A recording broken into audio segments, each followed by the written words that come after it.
Positive Moves presents Where Will the Money Go? Following the investment trail in emerging markets. An event that looked at emerging nations' economic prospects, challenges and emerging opportunities. Good evening again, ladies and gentlemen, and thank you for your presence today. Essentially, what we're seeing is talent moving seamlessly across borders.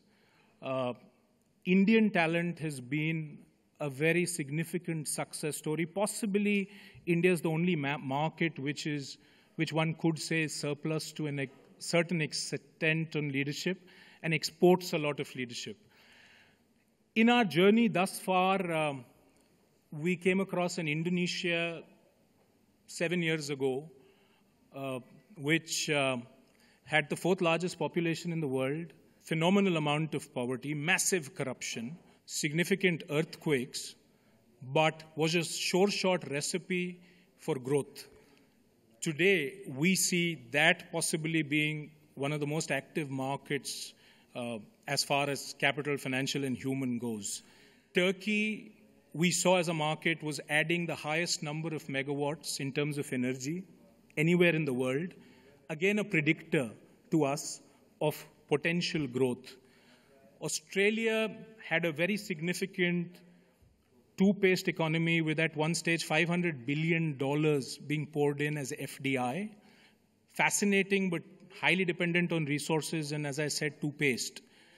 As this went along, we came across a book called Breakout Nations, which beautifully summarized what was going on in each of these markets. And that was something we were witnessing on the ground.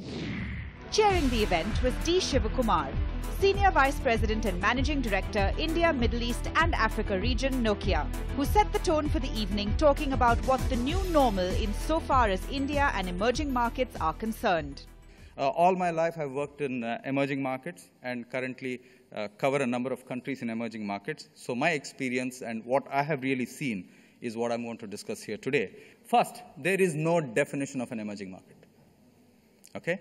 In the 70s, they labeled it as less economically developed nations.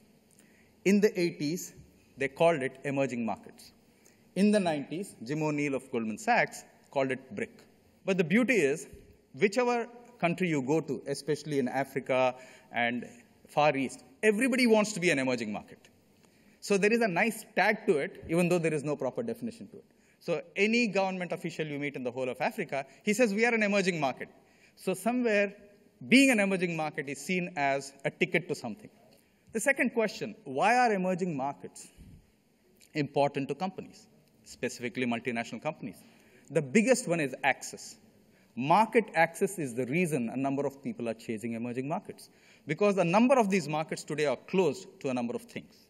Okay? Where is the access coming? And this access always comes at a price. Access doesn't come free in emerging markets.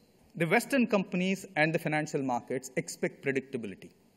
The street rewards predictability, predictable results. Okay, you said this, guidance was this, you're on top of it. However, emerging markets, companies are attracted by the vitality, young population, booming growth, etc., but are very worried about the volatility. Okay? You take a simple bus strike, you take a simple lorry strike, you take anything, your results go for a 6. So the volatility of emerging markets worries many a person. But the vitality of emerging markets is what is really attractive to investors. And finally, my last point on my lessons from emerging markets is the attractiveness of the market. That's why a multinational company gets in there.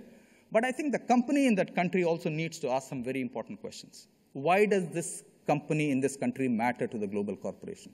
Suppose we have a company in Ethiopia or we have a company in Kenya. Why is Kenya important? What capabilities does it have so that it continues to be attractive from a company perspective? I believe the first will always be business results. If your business results are good, the corporate will always invest, no doubt about it. The second is talent, people talent. That's the other thing which companies will want to leverage. Okay, so that's the other capability that the local country must have. And the third capability that the local company must have in order to be attractive to the parent company in emerging markets is what I call unique differentiators. What is a unique business model in an Ethiopia or a Kenya or in India that the global company can learn and spread that elsewhere. Okay, those are the three things which are very important. So for a local company to flourish and continue to get investment, okay, they must produce strong results, their people must be of a high caliber, and finally, the uniqueness of that market.